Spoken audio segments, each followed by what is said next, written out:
প্রিয় শিক্ষার্থীরা, আসসালামু আলাইকুম। আজকের অনলাইন ক্লাসে সবাইকে স্বাগতম। আজকে যে বিষয়টি নিয়ে আলোচনা করব সেটা হলো ট্যাগ কোশ্চেন। চলো আমরা মূল আলোচনায় প্রবেশ করি। প্রিয় শিক্ষার্থীরা, আজকে আমি যে বিষয়টি নিয়ে তোমাদের সামনে হাজির হয়েছি সেটা হলো ট্যাগ কোশ্চেন। তোমরা তোমাদের সিলেবাসে জানো এটা যে ট্যাগ কোশ্চেন আছে, কিন্তু আজকে আমি তোমাদের ট্যাগ কোশ্চেন নিয়ে আলোচনা করব। প্রথমত আমরা শিখব যে ট্যাগ কোশ্চেন কি।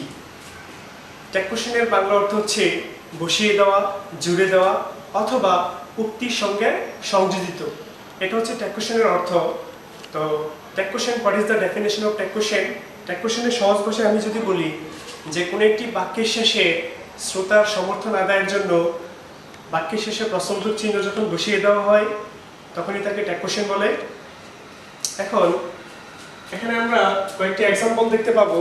সেটা হলো যে আই প্লে ফুটবল, আমি ফুটবল খেলি।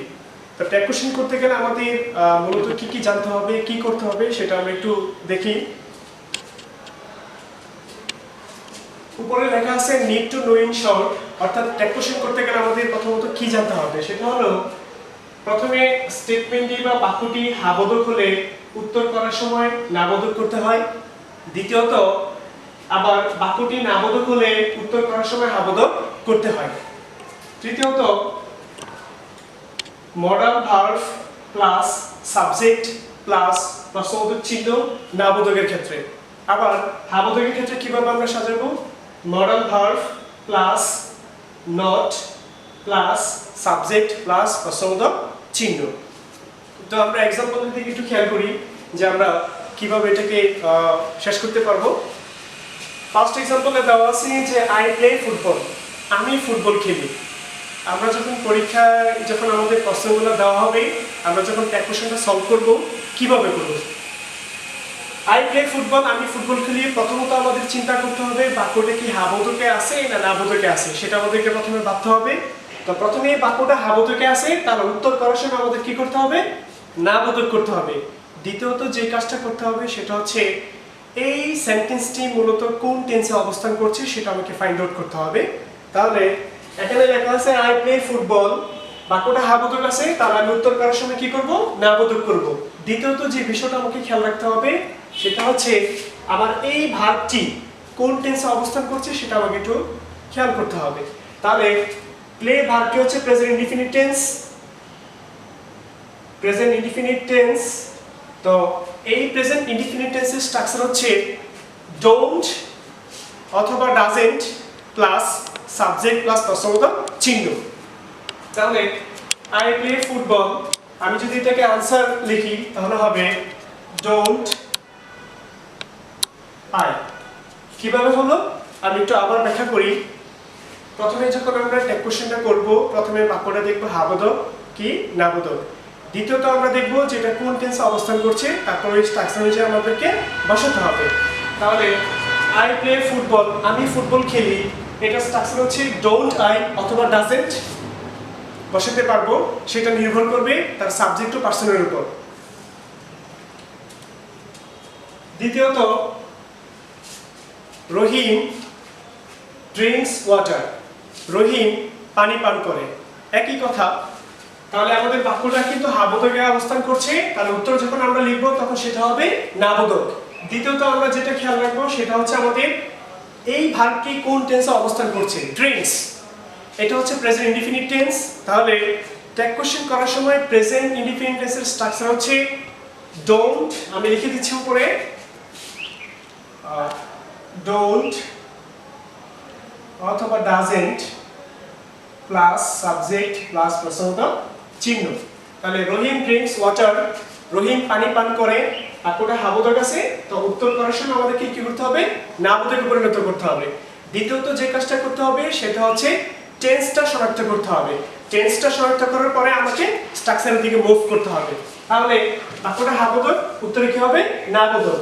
দ্বিতীয়ত হচ্ছে এটা প্রেজেন্ট ইনডিফিনিট টেন্স, তাহলে প্রেজেন্ট ইনডিফিনিট টেন্সের ট্যাগ কোশ্চেনের হ্যাবোধক স্ট্রাকচার হচ্ছে ডোন্ট এবং ডাজেন্ট।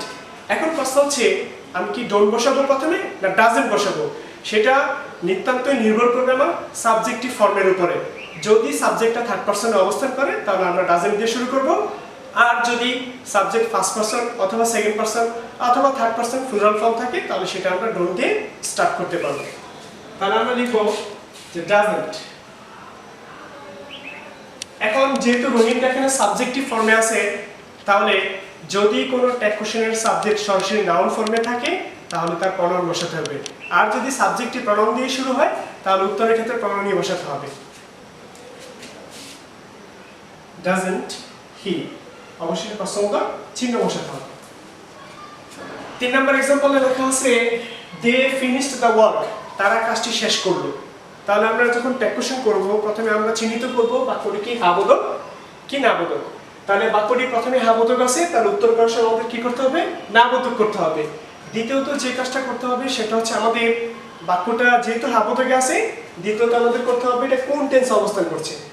ফিনিশড, ফিনিশ হচ্ছে ভার্বের বেস ফর্ম, ফিনিশ থেকে ভার্ব টু হচ্ছে ফিনিশড, অর্থাৎ ফিনিশ ফিনিশড ফিনিশড। তাহলে এটা পাস্ট টেন্সে আমরা বুঝতেই পারতেছি যে পাস্ট টেন্সে অবস্থান করছে। তো পাস্ট টেন্সের হ্যাবোধকের ট্যাগ কোশ্চেনের স্ট্রাকচার হচ্ছে ডিডেন্ট। তাহলে আমরা উত্তর বসাতে পারবো ডিডেন্ট।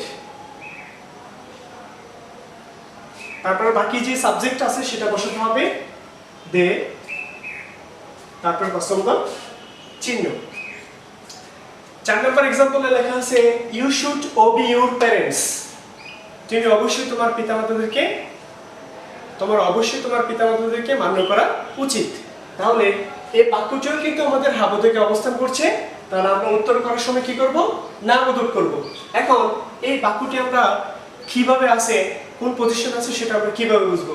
এই বাক্যটি মূলত শুরু হয়েছে মডাল ভার্ব আছে, এখানে মূলত কি আছে? Modal verb. একটা সেন্টেন্সে যদি দুটো ভার্ব থাকে তাহলে একটা হচ্ছে মডাল অক্সিলারি ভার্ব আর একটা হচ্ছে মূল ভার্ব। তাহলে যদি একটা সেন্টেন্সের সাবজেক্টের পরে যে ভার্বটা আমরা পাবো সেই ভার্বটা দিয়ে কিন্তু আমাদের কি করতে হবে? কাজ করতে হবে।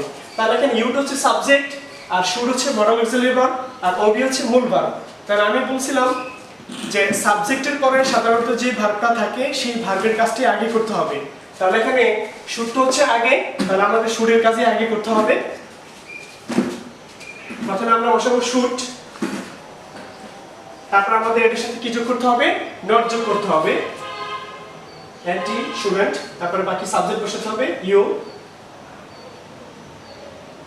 আচ্ছা, 5 নম্বর এক্সাম্পলটা হচ্ছে লেটস গো আউট, চলো বাইরে যাই। এটার নিয়মটা হচ্ছে যে যদি কোনো ট্যাগ কোশ্চেনের শুরুতে লেটস দিয়ে স্টার্ট হয় তাহলে তার উত্তরটা হবে শেল উই। আর যদি কোনো বাক্যের শুরুতে লেট থাকে তাহলে তার উত্তরটা হবে উইল ইউ। তাহলে এখানে বলছি যে লেটস গো আউট, চলো বাইরে যাই। লেটস দিয়ে কোনো প্রশ্ন শুরু হলে বা কোনো বাক্য যদি শুরু হয় তাহলে আমরা এটার আনসার লিখতে পারবো শেল উই।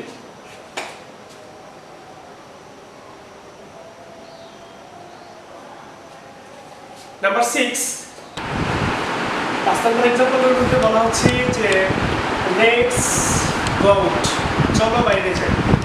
তো এই এক্সাম্পলটা একটু ব্যতিক্রম, এটা আমাদের কোনো টেন্সের ভিতরে পড়ে নেয়। এটা কিভাবে করতে হবে? এটা হচ্ছে যে যদি কোনো ট্যাগ কোশ্চেনের শুরুতে লেটস দিয়ে স্টার্ট হয় তাহলে এটার উত্তর হবে শেল উই। আবার যদি কোনো বাক্যের শুরুতে লেট থাকে, শুধু লেট, তাহলে সেক্ষেত্রে স্ট্রাকচার হবে উইল ইউ। তো আমরা এখানে লেখা আছে যে লেটস গো, চলো বাইরে যাই, তাহলে এটা স্ট্রাকচার আমরা লিখতে পারবো শেল উই।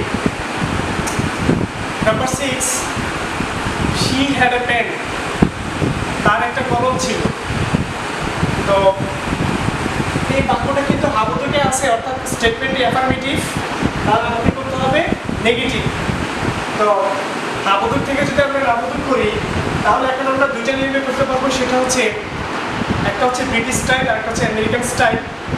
তো আমরা she had a pen এই বাক্যটিকে আমরা যদি এভাবে করি, যেহেতু এখানে সাবজেক্ট হচ্ছে she আর ভার্ব হচ্ছে had, তাহলে এই ভার্বের পরে যেহেতু এখানে নেগেটিভ কোনো শব্দ নেই তাহলে আমাদের উত্তরের ক্ষেত্রে নেগেটিভ শব্দ বসাতে হবে। তাহলে প্রথমে আমরা কি করতে পারবো? আগে ভার্বটা আগে বসাবো, তারপর এটার সাথে আমরা নট যোগ করবো। তাহলে প্রথমে আগে ভার্বটা বসালাম had, তারপর এটার সাথে আমরা কি যোগ করলাম? নট, অর্থাৎ সংক্ষিপ্তভাবে অ্যান্টি। তারপরে পুনরায় আমরা কি বসাবো? সাবজেক্ট she, অবশ্যই প্রশ্নবোধক চিহ্ন বসাতে হবে। 7 নম্বর এক্সাম্পলটা হচ্ছে ডোন্ট ফরগেট মি, আমাকে ভুলে যেও না। যদি কোনো ট্যাগ কোশ্চেনের উত্তর ডোন্ট দিয়ে শুরু হয়, অর্থাৎ ইম্পারেটিভ সেন্টেন্সের ক্ষেত্রে যদি ডোন্ট দিয়ে কোনো বাক্য শুরু হয়, তাহলে এটার আনসার হবে will you.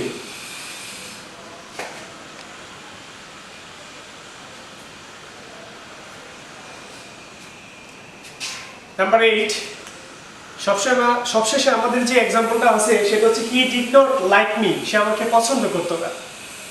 He did not like me, যেহেতু বাক্যটা নেগেটিভ তাহলে উত্তরে কিন্তু আমি নেগেটিভ করতে পারবো না, উত্তরে করতে হবে আমাকে হ্যাবোধক। He did not like me, সে আমাকে পছন্দ করতো না, তাহলে স্টেটমেন্টটি নাবোধকে আছে, আমি স্টেটমেন্টে আমার হ্যাবোধক করতে হবে। তাহলে যদি আমি নাবোধক থেকে হ্যাবোধক করি তাহলে আমাকে কি করতে হবে, প্রথমে আমাকে এই বাক্যের ভাগটা আগে বসাতে হবে, মডাল ভার্ব বসাতে হবে আগে ডিড, তারপরে নটটা আমাকে উঠিয়ে দিতে হবে, তারপরে আমাকে কি করতে হবে, সাবজেক্টটি বসাতে হবে হি। তাহলে অর্থটা কি দাঁড়ালো যে he did not like me, সে আমাকে পছন্দ করতো না। যেহেতু বাক্যটা নাবোধক আছে তার উত্তরের ক্ষেত্রে আমাকে কি করতে হবে, হ্যাবোধক করতে হবে। তো যদি আমরা উত্তরের ক্ষেত্রে হ্যাবোধক করি তাহলে কিন্তু আমাদের উত্তরে আর নেগেটিভ কোনো কিছু বসানো যাবে না। তাহলে অর্থটা দাঁড়ালো he did not like me, সে আমাকে পছন্দ করতো না। ডিড হি, করতো কি? পরিশেষে আমি আবারও ট্যাগ কোশ্চেনের উপর সংক্ষিপ্তভাবে একটু কথা বলি। সেটা হচ্ছে যে প্রথমে যখন তোমাদের খাতায় যখন তোমরা প্রশ্ন দেখে যখন তোমরা আনসার করবা ট্যাগ কোশ্চেন, সেটা হচ্ছে প্রথমে তোমরা ট্যাগ কোশ্চেনের যে বিষয়টা একটু খেয়াল রাখবা, সেটা হচ্ছে প্রথমে প্রশ্নের যে ট্যাগ কোশ্চেনগুলো দেওয়া থাকবে প্রথমে তোমরা খেয়াল রাখবা প্রত্যেকটা সেন্টেন্সের বাক্যটা কি হ্যাবোধক কি নাবোধক আছে কিনা সেটা আগে তোমরা বুঝে নিবা। দ্বিতীয়ত তোমাদেরকে যে কাজটা করতে হবে সেটা হচ্ছে প্রত্যেকটা সেন্টেন্সের ট্যাগ কোশ্চেন যেগুলো দেওয়া থাকবে সেই সেন্টেন্সটি মূলত কোন টেন্সে আছে সেটা তোমাদেরকে বুঝতে হবে।